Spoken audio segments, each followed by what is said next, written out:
सुप्रभात एवं जय हिंद प्यारे बच्चों। कैसे हैं आप सभी? मुझे उम्मीद है घर पर आप सीखने के लिए तैयार बैठे हैं। तो प्यारे बच्चों, आज मैं आप सभी के समक्ष उपस्थित हूँ वर्ण ज्ञान, वर्णों का ज्ञान लेकर। तो वर्ण क्या होते हैं? भाषा को पढ़ते या लिखते समय जो सबसे छोटी इकाई होती है उसे हम लोग वर्ण कहते हैं। तो चलिए जानते हैं वर्ण कितने प्रकार के होते हैं। बच्चों, वर्ण दो प्रकार के होते हैं, स्वर और व्यंजन। ठीक है, स्वर की संख्या होती है 11 और व्यंजन की संख्या होती है 33। 11 इंग्लिश में आप इसको बोलते हैं 11 और 33 जिसे आप लोग अंग्रेजी में बोलते हो 33। तो चलिए अब हम लोग स्वर के बारे में जानते हैं। स्वर अ से लेकर औ तक, अ, आ, ई, उ, री, ए, ऐ, ओ, औ। इनकी संख्या है 11। यह स्वतंत्र रूप से बोले जाते हैं। इनको बोलते समय हमें किसी अन्य वर्ण का सहारा नहीं लेना पड़ता है। जैसे आप लोग इंग्लिश में वॉवेल पढ़ते हो ना, ए, ई, आई, ओ, यू, उसी तरह हिंदी में वॉवेल को ही हम लोग स्वर बोलते हैं। स्वर अ, आ, ई, उ, री, ए, ऐ, ओ, औ। बच्चों, पढ़ते समय इसके उच्चारण पर हमें विशेष ध्यान देना चाहिए। ठीक है, तो चलिए स्वर के बाद बारी आती है व्यंजन की।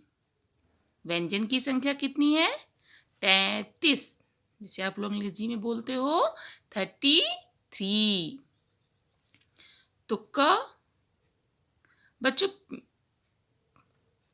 प्यारे बच्चों, व्यंजन जो होता है सदैव स्वर की सहायता से बोला जाता है।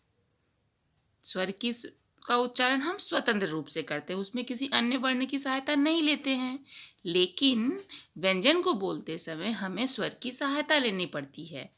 जैसे इंग्लिश में आप लोग वॉवेल और कॉन्सोनेंट, तो सेम उसी तरह व्यंजन को बोलते समय हम स्वर की सहायता कैसे लेते हैं? देखिए, क में अ का उच्चारण आ रहा है, ख में भी देखिए अ का उच्चारण आ रहा है। तो इसी तरह व्यंजन को बोलते समय हमें स्वर की सहायता लेनी पड़ती है। तो जिन वर्णों को बोलने में हमें स्वर की सहायता लेनी पड़ती है उसे हम लोग बोलते हैं व्यंजन।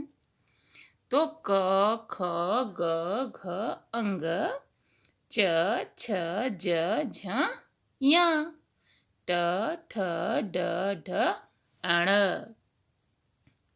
त, थ, द, ध, न, प, फ, ब, भ, म, य, र, ल, व, श, श, स, ह। सभी वर्णों को बोलते समय इनके उच्चारण पर हमें विशेष ध्यान देना चाहिए। किस वर्ण के उच्चारण में हमारे ओंठ किस तरह हिल रहे हैं, हमारा जीभ किस तरह मूव कर रहा है, इस पर हमें विशेष ध्यान देना चाहिए। बच्चों, आप देखेंगे कि हम लोग यहाँ पर 3 श हैं, दिख रहा है? श, श, स। ठीक है, इन तीनों शब्द को आप लोग किस नाम से जानते हो? बहुत बच्चे इसे बड़ा सा बोलते हैं, छोटा सा बोलते हैं, लेकिन इसका जो वास्तविक नाम है ये है आपका तालाब्य श। तालाब्य श इसे क्यों बोलते हैं? इसे आप लोग बड़ा श भी बोलते हो। तालाब्य श इसे हम क्यों बोलते हैं? इसके उच्चारण के समय, श के उच्चारण के समय हमारा जो जीभ है, हमारा जीभ जो है ऊपर तालू पे जाके सटता है। दांत के ऊपर हमारा तलवा होता है, उसी तालू पे जाके सटता है, इसलिए इसको हम लोग तालाब्य श बोलते हैं। उसके बाद दूसरा क्या है? मूर्धन्य श। मूर्धन्य श क्यों बोलते हैं? इसके उच्चारण में श और श के उच्चारण में बस थोड़ा सा अंतर होता है।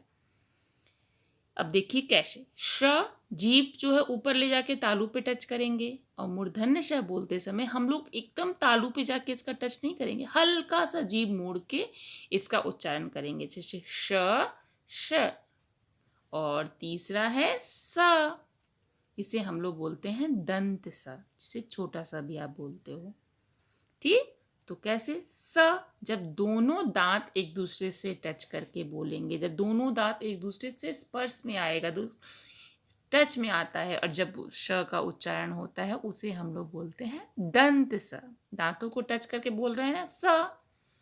फिर लास्ट है ह।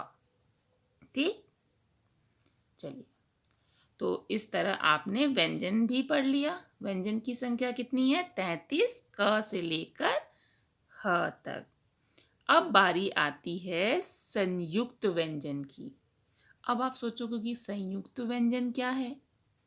संयुक्त का अर्थ होता है जुड़ा हुआ, और व्यंजन, जब दो व्यंजन एक साथ मिलाकर एक नए व्यंजन का निर्माण करते हैं, उसे हम लोग बोलते हैं संयुक्त व्यंजन। ह के बाद 4 और वर्ण आते हैं जो आपके छूट रहे हैं, कौन कौन से? छ, त्र, ज्ञ और श्र। ठीक, छ से क्षत्रिय, त्र से त्रिशूल, ज्ञ से ज्ञानी और श्र से श्रमिक। अब छ का निर्माण कैसे होता है? क और श मिलाकर श का निर्माण होता है, इसीलिए इसके उच्चारण में हम क के साथ श का भी उच्चारण करते हैं, जैसे कक्षा, क्षत्रिय। ठीक, फिर त्र, त और र दोनों का उच्चारण जब एक साथ होता है तो उसे हम लोग बोलते हैं त्र। अब ध्यान दो, त्रिशूल, त और र दोनों का उच्चारण हो रहा है त्रिशूल। फिर ज्ञ, बच्चों इसे बहुत लोग ज्ञ की जगह ज्ञ भी बोलते हैं। ज्ञ क्यों बोलते हैं? क्योंकि यहाँ पे ज और य मिलाकर यह वर्ण बनता है, इसलिए बहुत लोग इसे ज्ञ भी बोलते हैं, पर हम लोग आसानी के लिए इसको ज्ञ, ज्ञ से ज्ञानी बोलते हैं, पर इसका जो वास्तविक उच्चारण होता है ज्ञ, ज्ञानी। ठीक है, ज और य मिलाकर बनता है ज्ञ। चलिए, नेक्स्ट है श और र। श बड़ा श है, और र जिसे आप लोग अभी पढ़े हो ना, तालाब्य श। तो इस प्रकार ये 4 क्या है? 4 संयुक्त व्यंजन। क्या है? 4 संयुक्त व्यंजन है, श, त्र, ज्ञ और श्र। ठीक है, अब आ जाता है अनुस्वार और विसर्ग। हम लोग अक्सर जब पढ़ते हैं तो अ से लेकर अंग तक स्वर की मात्रा में पढ़ते हैं, लेकिन अ से लेकर अ तक ही स्वर होता है, और अंक और अह क्या है? तो अंक और अह है ध्वनि, जिसको हम लोग स्वर नहीं कहते हैं, ये एक ध्वनि है जो हमारे मुख से निकलती है। जैसे अंग, अंग बोलते समय हमारे नाक से ध्वनि निकलती है, इसका उच्चारण कहाँ से होता है? हमारे नाक से, अंग। और अह, अह में भी हमारा सांस जो है, नाक से सांस बाहर निकलता है, अह। तो ये अनुस्वार और विसर्ग क्या है? ध्वनि है। ठीक है, अंग और अह। अंग से अंगूर, अह से हम लोग क्या बोलते हैं? कुछ ना। अंग, अह का प्रयोग अधिकतर संस्कृत के शब्दों में किया जाता है। ठीक, अब 2 अन्य वर्ण जो हमारे वर्णमाला में जुड़े हैं वो क्या है? ष, ड़, क, ड़ और पढ़, ढ। ठीक है, तो इस तरह अ से लेकर र तक आप लोग आज पढ़े। स्वर की संख्या 2, इसको हम लोग फिर से एक बार दोहरा लेते हैं। स्वर की संख्या 2, स्वर की संख्या 11 और व्यंजन की संख्या 33। स्वर अ, आ, ई, उ, री, ए, ऐ, ओ, औ। प्यारे बच्चों, जब आप इसको सुनते जाएंगे तो इसके साथ साथ में उच्चारण भी करते जाएंगे। यदि आप उच्चारण करते जाएंगे तो आपको समझ में आएगा कि इसका उच्चारण कैसे किया जाता है। फिर क ख ग घ अंग, च छ ज झ ञ, ट ठ ड ढ अण, त थ द ध न, प फ ब भ म, य र ल व, श श स ह। श के उच्चारण में आपको विशेष ध्यान देना है। फिर संयुक्त व्यंजन छ, त्र, ज्ञ और श, अनुस्वार और विसर्ग अंग, अह और स, ड़, क, अड़ और पढ़, ढ।